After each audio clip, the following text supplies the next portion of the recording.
ఖాళీ ఈ రోజు మా డిప్లొమా స్టూడెంట్స్ వాళ్ళంతా ఫుల్ దిల్కుస్తూ ఉన్నారు. ఎందుకంటే ఈ రోజే మా ఫైనల్ ఎగ్జామ్స్ 1:30 అవుతున్నా ఒక్కడి గిట రాలే, మెల్లమెల్లగా వస్తారు ఒక్కొక్కళ్ళు. ఇంకా కాలేజ్ లోపలికి పోయి ఎవరైనా వచ్చిరని చూస్తే ఎవ్వరు రాలే. ఇక అప్పుడే దేవాగాడు వచ్చి ఒక ఫోటో అయితే దిగుదాం రా అన్నాడు. ఇక ఇదే లాస్ట్ డే అని సరే అని ఇక ఒక ఫోటో అయితే దిగిన. ఇంకా అప్పుడే మన మంజునాథ్ అయితే కనిపించిండు. అదే అబ్బా మన పుంజుగాడు, మళ్ళీ ఎవరో కాదు. ఇక మన పుంజుగాడు కనిపించిన నెక్స్ట్ సెకండే మన మగధీర గిట్ వస్తుంది కాదు స్కేల్ పట్టుకొని ఈ రోజు యుద్ధానికి వచ్చినట్టు వస్తుంది మన సాయిగాడు. ఇక మా కాలేజ్ లోపల ఒక సీమ చింతకాయ చెట్టు అయితే ఉండే. సో మా సాయి చరణ్ గారు తెంపి అందరికి ఒక్కడొక్కడైతే ఇచ్చిండు. సో మేము అందరం తిన్నాము. ఇక మా శ్రీనాథ్ గారు ఫుల్ కత్తులు కటార్లతోటి యుద్ధానికి అయితే సిద్ధమైతుండు. అరే యుద్ధానికి పోయే ముందర ఏమైనా నేర్చుకుని పోదాం రా అని నేను చెప్తే ఆడు నాకు అన్ని వస్తాయి రా అంటాడు. ఇంకా ఈ రోజు లాస్ట్ ఎగ్జామ్ కదా, సో అందరు యుద్ధానికి గట్టిగా రెడీ అవుతారు. అదే అబ్బా యుద్ధం అంటే ఏదో అది మళ్ళీ ఎగ్జామ్. ఇంకా ఈ రోజు ఫైనల్ ఎగ్జామ్ అయితే రాసి బయటికి అయితే వచ్చినాము. కానీ పుంజువాడు పేపర్ చూపెట్టి నేను అన్ని రాసిన అంటుండు. ఇంకా దినేష్ గాడు అయితే సించి పడేసిన అంటున్నాడు పేపరు.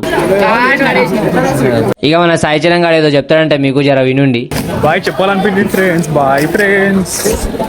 సో ఇదే మళ్ళీ మన ధూమ్ధామ్ ముచ్చట్లు ఈ రోజు. సో నెక్స్ట్ వీడియో కావాలంటే నెక్స్ట్ అని కామెంట్ చేయండి. సో నెక్స్ట్ వీడియోలో కలుద్దాం.